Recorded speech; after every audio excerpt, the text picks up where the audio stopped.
Bienvenidos, vamos a dar inicio a la presentación del doctor Babak Enayati.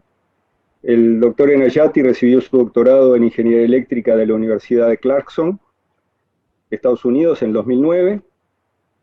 Por una parte, trabajó desde el 2009 en la empresa National Grid, la empresa eléctrica de transmisión del este de Estados Unidos, de las más importantes, donde actualmente es el gerente de implementación de tecnología, y su equipo es responsable, el equipo que dirige es responsable de toda la implementación de nuevas tecnologías en lo que tiene que ver con las redes de transmisión inteligentes.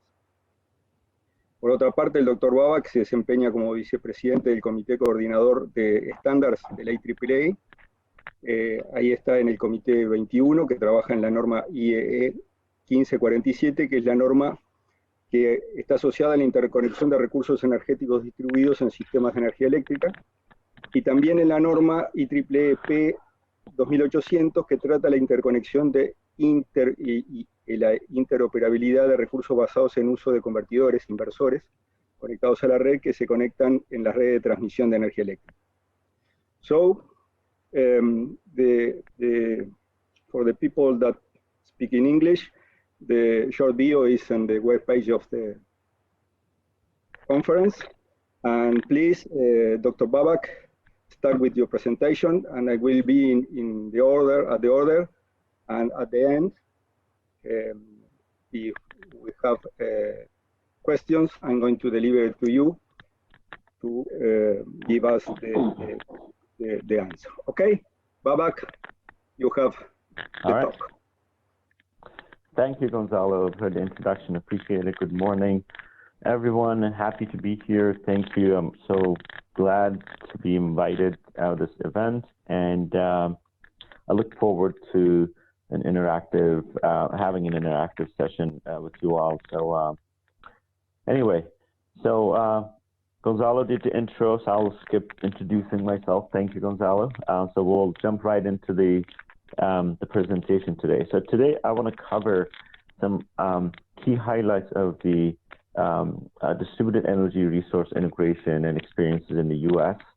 and some drivers, why we're basically integrating renewables and where we are at this point and where we want to be in the future. Plus, we will also talk about energy storage. Energy storage is becoming a tool in the toolbox for the utilities to resolve basically some of the reliability issues on the electric power system. So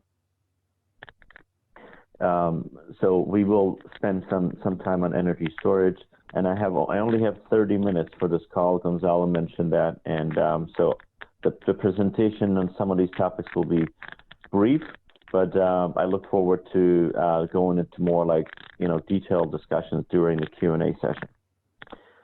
Excellent. So all right. So in terms of table of content, we have, Gonzalo, can you please confirm that you can see the slide? Yes, it's okay. Yes, it's all okay. All right. Thank you. So in terms of renewable energy, I will present a pathway called 80 by 50. Okay, that is a really important pathway that most developing countries are following in the world, and not only U.S., of course, including U.S. And again, as I mentioned, we will also talk about some of the energy storage initiatives and how it can actually help the grid. So starting with 80 by 50 pathway, 80 by 50 says if you want to basically reduce the risk that the global temperature will go, will increase more than 2 degrees Celsius, then we have to reduce the greenhouse gas emission by 80% below 1990 levels by 2050. Okay, so this is basically the concept of global warming, right? And so we got to do a lot of work to basically make this happen. And I'm going to explain what that means in terms of energy. But 80 by 50 in terms of definition, so 80 comes from the 80% greenhouse gas emission reduction, and 50 is basically the year 2050. All right, but that gas emission reduction, the reference is year 1990 levels. So whatever gas emission we had in 1990, that needs to be reduced by 80%, so that we can control the global warming or like reduce the risk that a temperature increase and goes above or increases, no more than 2 degrees Celsius. So what does that mean? That's a target, but in terms of the actions that we need to take on the energy sector, all right, so what can we do to achieve that 80 by 50 target? So just to let you know, there's also another target, like 40% by 2030. This is like an interim target to make sure that, we don't wait until 2050. We want to make sure if we're on the right track or not. So we've created this 40%, greenhouse gas emission reduction by 2030 as well. But the 3 sectors of energy that need to do a lot of work are electricity generation, transportation, and heat. Okay, electricity generation. Our target in the Northeast, in the U.S., is basically achieving 67% zero carbon electricity supply. 67%. We're at 50% now. So we're doing a lot of work. We're connecting a lot of renewable generation to the grid. We're still behind. Transportation is basically the worst amongst the 3 categories that I'm presenting today.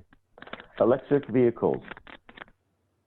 All right, so that's basically the concept for both light duty and heavy duty vehicles.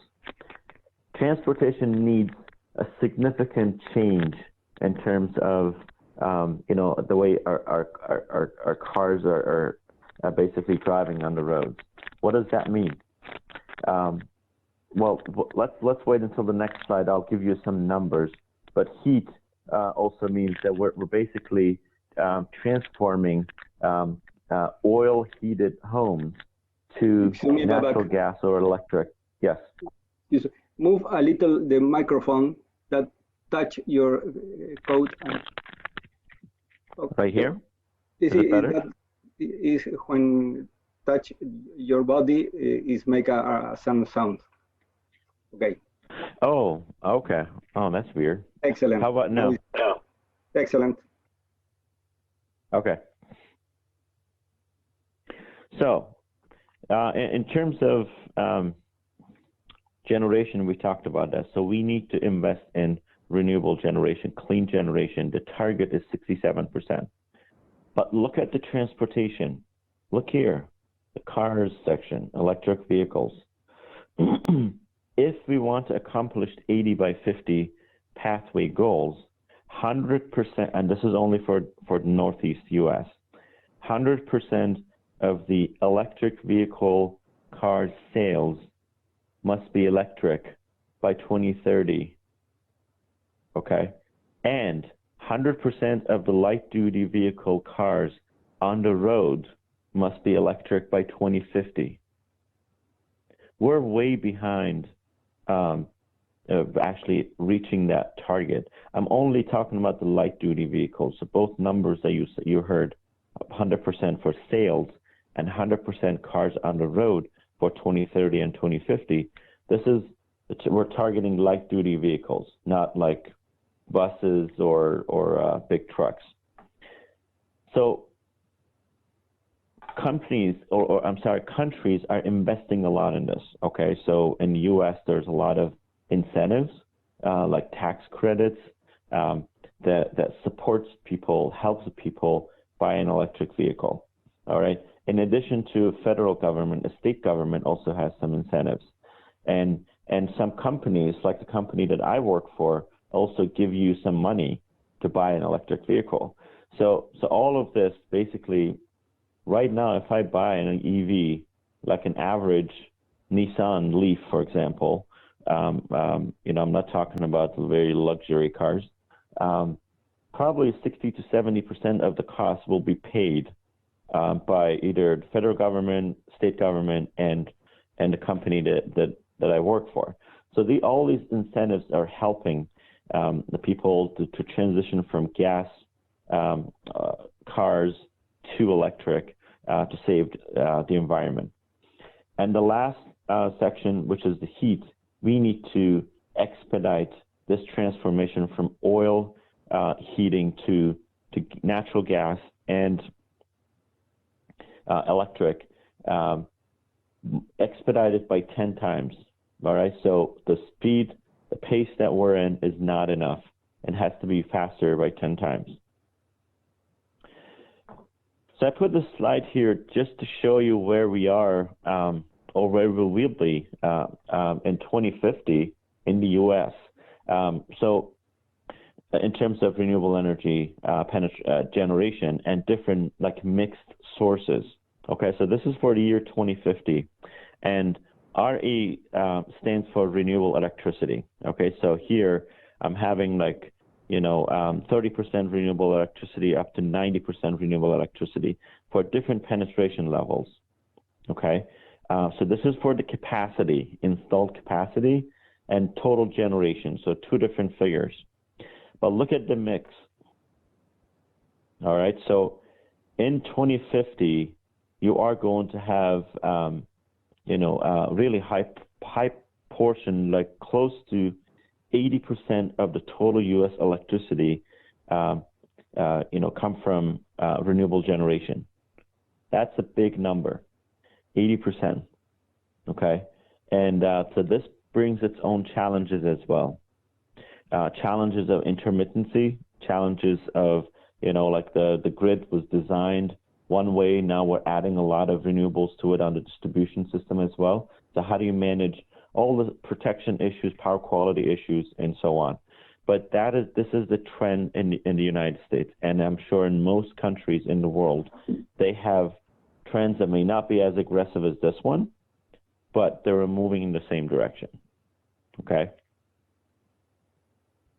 So that's basically where we are in terms of renewable energy in the U.S. And of course, I'll during Q&A, if you're interested, I can speak about some of the technical issues that we're facing in our system as well. So before I move on to energy storage, let me say a few words. In the state of Massachusetts, where I live in the U.S., the penetration of solar generation is that high that actually power flows from distribution to transmission. Okay, so direction of power flow has changed in some of our substations. And our system was designed in the past to handle power flow in one direction. Okay, we designed our protective relays to handle that way. We designed our voltage regulators to look at source as the transmission and load be the distribution. But now things have changed. Now source is the distribution. Actually, power is going backwards, as I said. So the grid is going through a big transformation, okay, to handle this type of change. And we need to act quickly. We need to make sure we have the right standards in place. The IEEE 1547 standard that Gonzalo mentioned, that is the standard that we're applying in the United States and the rest of the world to make sure that we have a solid way of interconnecting these DERs, distributed energy resources, into the electric power system. So just want to let you know where we are in terms of penetration, where we are experiencing high penetration of renewables in the state. So with that, let's now move on to energy storage. Okay. I'm sure some of you have visited California, or some have heard about, the high penetration of renewable generation in the state of California. Now, the penetration of solar is pretty high, okay, in that state. And what happens in the morning when the sun rises the generation goes up really fast. Okay, and then at nighttime, like in the evening, when the sun goes down, the generation decreases really fast as well. So they are seeing, they've been, dealing with this duck curve in California for a while, but we are now seeing this duck curve in the rest of the country as well. Okay. Now the question is that a problem? The answer is yes, that is a problem. From operators' perspective, they have to be able to see and how much generation they have available in the system. And you need to somehow kind of flatten that ramp rate, okay? One of the tools that are currently being used to flatten the ramp rate is energy storage, okay? And we're going to talk about that today.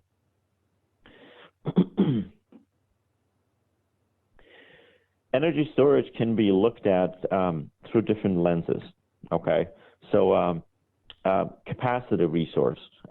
In other words, I have a distribution or transmission wire, and this is experiencing a peak load for a period of time. I can eliminate that peak or shave it or reduce it by utilizing energy storage. Flexible resources. So, the ramping issue that I just mentioned in California and some other states that are facing, that can be resolved or reduced, I should say, by energy storage, okay? At the time that energy goes up really fast, you can charge your batteries and bring that ramp down a little bit and have a slower ramp rate for the renewable energy generation. Reliability and resiliency, basically, having energy storage as like backup power. All right, so we have storms, we have cyber attacks happening, all the time. When a cyber attack occurs at a substation and takes down the entire transmission line or distribution feeder, and you lose power, what can you do to make sure that your critical loads still have power, like grocery stores, shelter, police station, hospitals, and you name it. There are some critical gas stations. And so energy storage can actually be utilized as a backup power for these scenarios. So you can have your own microgrid while you're waiting to figure out how to resolve that cyber attack or a storm type condition. And the other lens for energy storage basically is a voltage or power quality resource. So energy storage is capable of, like other types of generation, is capable of injecting or absorbing reactive power and also adjusting its output charge and discharge, right? So it can help the grid regulate its voltage. So you can use the energy storage as a power quality device as well if you're experiencing power quality issues. Some of the drivers for energy storage, basically, number one driver, I would call this change in generation resources. Okay, we saw in this figure here that we will experience 80% of energy in the U.S. come from renewables, and this is the mix. Okay, that's an interesting and challenging concept. So, and as I said, this renewable mix brings its own challenges as well, right? In terms of intermittency. In the state of Massachusetts, we have some days that are cloudy. So I have big power plants, solar power plants, and the cloud passes over that solar power plant, and voltage goes down, power production goes down, and then goes back up again. So we are experiencing some voltage fluctuations in the system. So because of all of this, basically, energy storage can be used as a mitigation method for some of these grid challenges that we're facing. Another driver is the cost. We have seen significant cost decline in the energy storage technologies in the past 5 to 10 years, especially past 5 years. All right, so I have the project that would have costed probably $5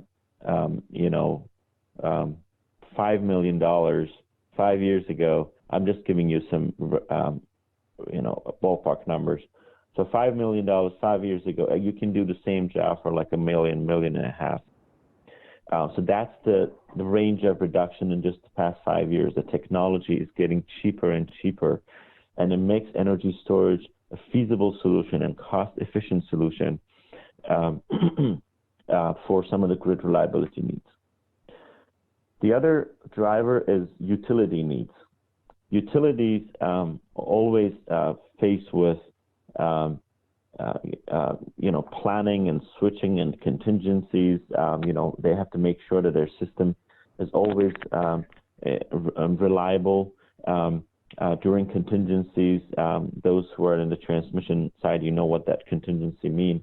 So if, say, like one line is out of service or a transformer is out of service, you don't want to overload the rest of the grid. So if that's the case, that we model the system and then we see that one particular line or transformer will be overloaded, the traditional solution would be to reconductor that line or replace it. Okay, but with energy storage, if the cause of that overload is intermittent DER, okay, so which happens only a few hours a day, if that is the cause of that overload, the energy storage can be a solution. But keep in mind that at National Grid, we actually did study this, that if you're talking about transmission system reliability issues that are caused mainly by contingencies and overloads due to load growth, those issues cannot be solved by storage. Keep that in mind, that energy storage needs enough time to charge and discharge. Okay, in your system, if the overload lasts for like a week, once you do the modeling, you expect line A is going to be overloaded for 1 week. Now what do? I have to replace that line, right? Because you can't find a battery that keeps charging for the whole week. It needs to have a cycle of discharge as well. So point I'm trying to make is storage is a tool in the toolbox. It's not the answer for all grid reliability issues. The other driver for energy storage is policy. We are seeing good policy support to deploy energy storage for various reasons. Okay, so in Massachusetts, that is the case. We actually have some technologies that, if it's like, say, storage paired with solar, it has its own incentives. And I'm sure there are other states as well that they're providing extra incentives for energy storage owners to help mitigate some of the grid problems. So policy is becoming like one of the key drivers for energy storage as well. In terms of timelines, so how are the utilities responding to all of these drivers? All right, so let's look at this graph here. In 2005, utilities were just monitoring the technology. We were not really doing much in terms of deployment, okay? We were just watching to see how the technology will evolve, because we knew that the technology is not ready at that point. Then we went to 2010-ish. We saw some testing products and deploying demonstrations came out. So it was like one-off type cases in different locations. were being deployed more like for R&D purposes. In 2015, pilot fleets were developed. That's the time frame, 2015-ish. And 2020, owning and operating and maintaining energy storage is what some utilities are actually doing right now. Okay, so they own energy storage, operate it, maintain it, they know what to do. So they use this as an asset, as their asset, as a tool in their toolbox.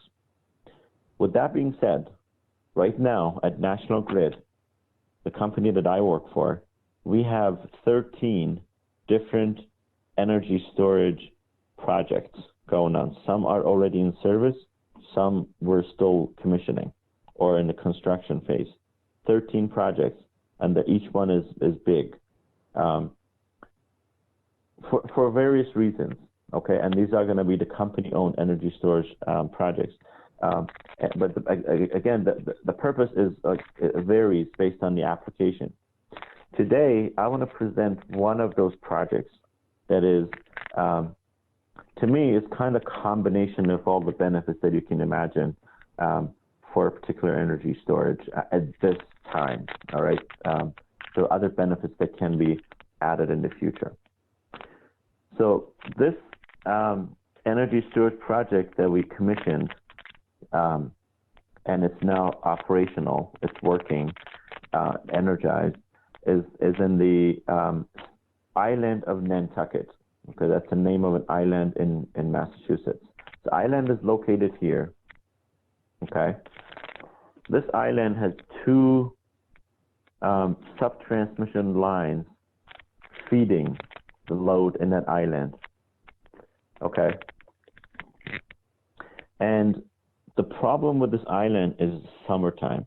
It's a good place for tourists, and in the summertime, I think it's like July and August, if I'm not mistaken, when weather is good, most tourists come there. The energy consumption goes up. Okay, so the load of the island goes up. What is that? What's the problem if that load goes up?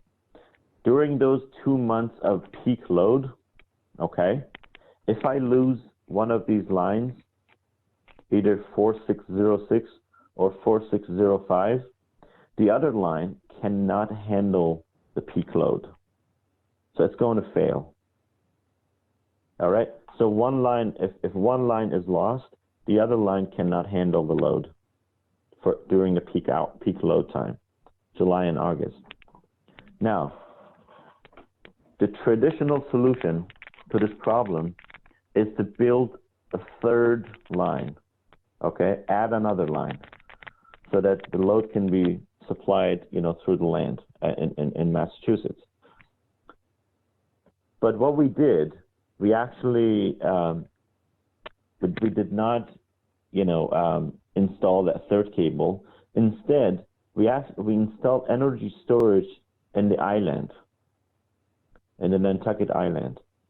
Okay, so we put battery storage at 6 megawatt, 48 megawatt hour battery storage in that island to support that peak load if one line is lost.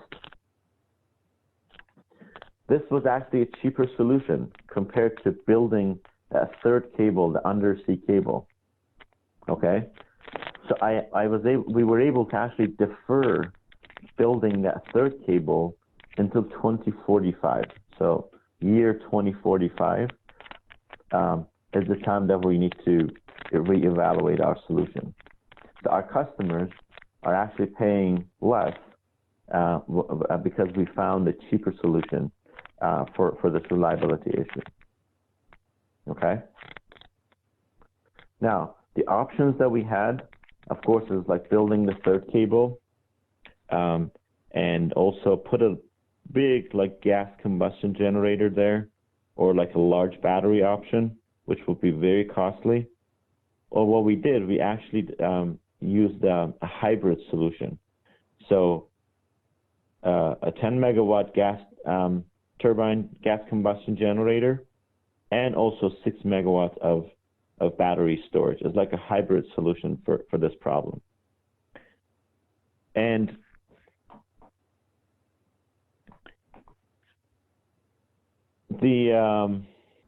so here it is. So 48 megawatt hour energy storage. I have a 10 megawatt diesel generation. Okay. Battery was a lithium-ion battery. We worked with the company like Tesla. I'm sure most of you have heard the name. And as I said, it's like 48 megawatt hour, 6 megawatt. So it stays on for 8 hours. Okay, so 6 megawatt, 8 hours. That's 48 megawatt hours.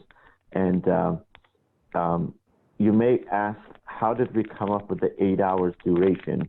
That was basically the load shape of the, in the island determined that 8 hours. So we needed 8 hours of support because that peak lasted for that long. We sized the battery storage 100% based on reliability reasons. Okay, so at that time, we did not size it for market operations, but that's still under investigation. So we're working on that market participation. All right, so I need this battery for reliability reasons for those 2 months. How about the rest of the year?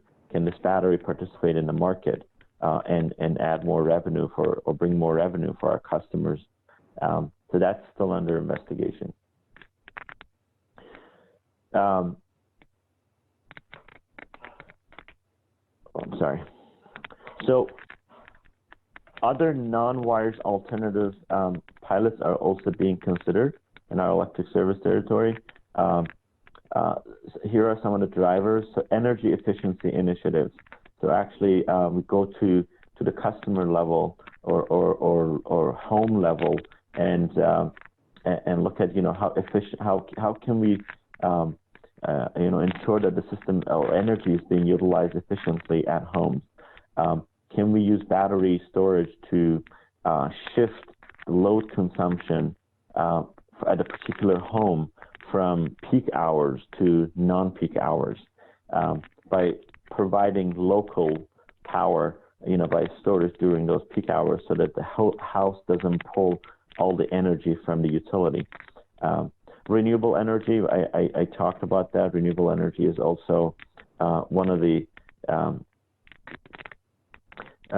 main drivers that we're testing battery storage for, especially intermittency problems.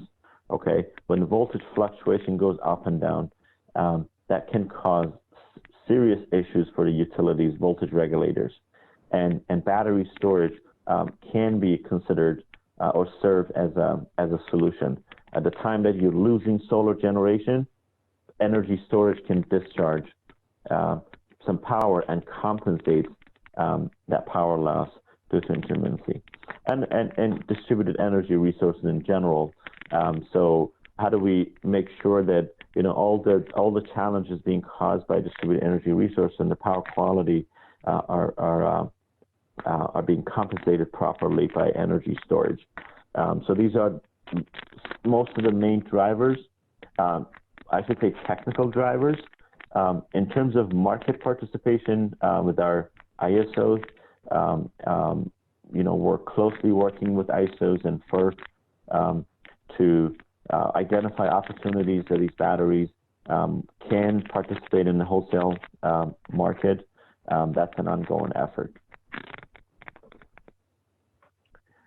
So that's it for me. So I had, I think, 27 minutes instead of 30 minutes. So Gonzalo. Excellent, Babak. This for the people. You can send questions or writing questions, and the administrator is going to send to me. But Babak, I have one question. Yeah. Obviously, the future is the storage. It's clear that renewable energies and storage are the same problem that resolve all the stuff. But what is the actual price of the megawatt hour of the installations, and what is going to be the fall of the price in the next 10 years? Because the driver is the price of the storage. Yeah, it's really difficult to predict the range of price, but so right now I can say that for 1 megawatt battery storage facility, 1 megawatt hour, we're talking about $300,000 cost. This is more like installation and installation of the facility and connecting it to the grid. Sometimes this connection to the grid may require system upgrades, so utility system upgrades, and like changing your recloser or a transformer somewhere. Those are case by case basis. So I don't know, but the actual deployment, that's basically the range. It used to be like 600K, $500,000 for that range, but that reduced to I've seen like $200,000 to $300,000 right now. But again, that's going to go down in the next 5 to 10 years. So energy storage is going to be very cheap. And these prices that I'm giving you are for lithium-ion batteries. The industry will actually consider other types of batteries as well for different applications. So there will be a mix of energy storage types in the future, each providing a particular service, like lead acid batteries versus lithium-ion versus flywheels and so on for the different application. But cost-wise, it will be very competitive with most of the utility, traditional ways that we upgrade the system. Okay. I have two questions from the audience. They thanks the talk, and the question is, how do you take into account battery degradation in a large project like this? How did I take into account what? The battery degradation. Degradation. Okay, yeah. That's a really good point. So yes, batteries do degrade, and we actually have routine checking and maintenance plan. Okay, so these batteries have remote monitoring technologies that tell us the status of those cells, and we have every time we see like a cell is not functioning well, that cell will be replaced. But after a while, once the battery, we have a warranty for 20 years for this project, 20. Okay, so that after that, of course, there will be decommissioning and disposal and so on. But with that routine check, we can increase the life of the battery and replace the failed cells on time, so that we avoid a big failure of the whole system. Okay. We have another question.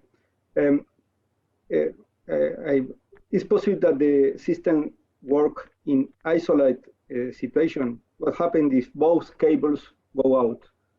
The hybrid system is possible to support the island, the electric system of the island. Yeah, that's a really good question. One part of the demand. Yeah, good question. So at this point, we don't have a designed microgrid in the island, but that will be the next step to upgrade the system. Okay. So in other words, if I lose both lines, the battery and the diesel generator can support most of the critical loads. So that's the next step. It's not designed to operate in that mode yet. Okay, it's clear. This is a challenge, a challenge that. It is challenged because with microgrids, Gonzalo, you know that, but you have to select your critical loads and then connect them and create the secondary network and then connect them to the resources. So that's additional cost, and but again, that's our next plan. Okay, and one question from me. In the island, do you have gas? You have a pipeline of gas there, and it's not a problem. You don't need to build a gas line. You have there natural gas there. For the island? Yes. No. So that gets shipped. So we ship. have gas. Yes, that gets shipped there. Okay. Yeah. High pressure gas. So we actually there is an existing diesel generator there, so we replaced it with the newer version, which is more efficient. Okay. So that gas being shipped to the island, that has been going for a long time. We just replaced it with a smaller size and more efficient version, which is brand new. Okay. Which is the irradiation in the area of that island? Having in mind the solar energy, you have so much energy there by the sun, or it's not a good place? No, actually, we had some. We wanted to add like offshore wind. We wanted to have solar, but that area is more like tourist area that people don't want to. People have like mansions there.